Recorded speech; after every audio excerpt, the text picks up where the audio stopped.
Jeremiah 15. Then said the Lord unto me, though Moses and Samuel stood before me, yet my mind could not be toward this people, cast them out of my sight, and let them go forth. And it shall come to pass, if they say unto thee, Whither shall we go forth?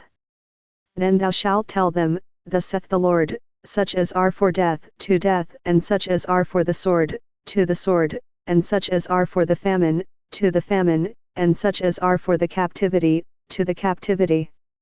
And I will appoint over them 4 kinds, saith the Lord, the sword to slay, and the dogs to tear, and the fowls of the heaven, and the beasts of the earth, to devour and destroy. And I will cause them to be removed into all kingdoms of the earth, because of Manasseh the son of Hezekiah king of Judah, for that which he did in Jerusalem. For who shall have pity upon thee, O Jerusalem? Or who shall bemoan thee? Or who shall go aside to ask how thou doest? Thou hast forsaken me, saith the Lord, thou art gone backward, therefore will I stretch out my hand against thee, and destroy thee, I am weary with repenting. And I will fan them with a fan in the gates of the land, I will bereave them of children, I will destroy my people since they return not from their ways. Their widows are increased to me above the sand of the seas, I have brought upon them against the mother of the young men a spoiler at noonday, I have caused him to fall upon it suddenly, and terrors upon the city.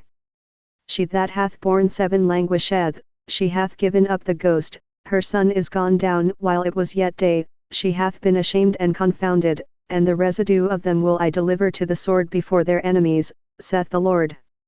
Woe is me, my mother, that thou hast borne me a man of strife and a man of contention to the whole earth.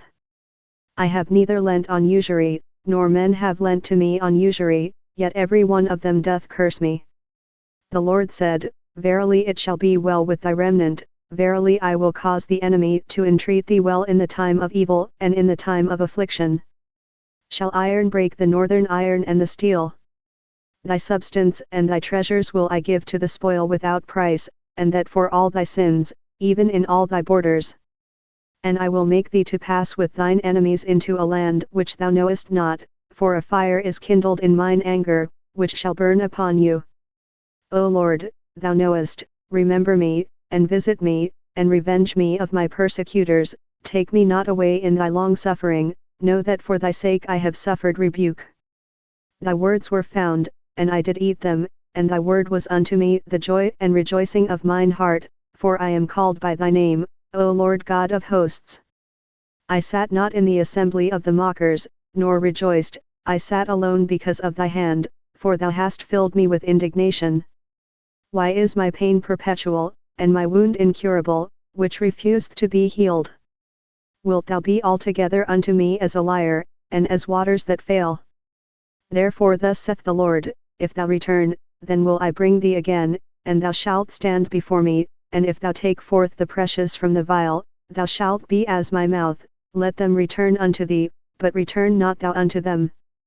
And I will make thee unto this people a fenced brazen wall, and they shall fight against thee, but they shall not prevail against thee, for I am with thee to save thee and to deliver thee, saith the Lord.